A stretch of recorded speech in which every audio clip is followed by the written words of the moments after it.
د قطر امیر د ملي امنیت سلاکار محمد بن احمد المسین د یو دولتي پلاوي په مشرۍ د کابل سفر کړی او طالبانو حکومت له ځینو چارواکو سره لیدلی دي. په سلامونو مو هرکلی کوم، زموږ یوټیوب چینل ته پخیر راغلی. که غواړئ په بشپړه توګه معلومات ترلاسه کړئ نو ویډیو راسره تر پایه وګورئ.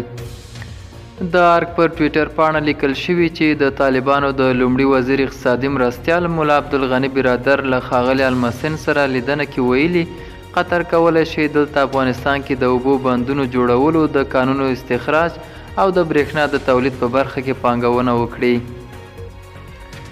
دغه قطري چارواکي او ورسره مل پلاوي وړاندې د طالبانو حکومت کې د بهرنیو چارو له سرپرست وزیر امیر خان متقي او د اطلاعات او فرهنګ وزارت چارسمبالي ملا خیرالله خیرخوا سره هم لیدلی وو.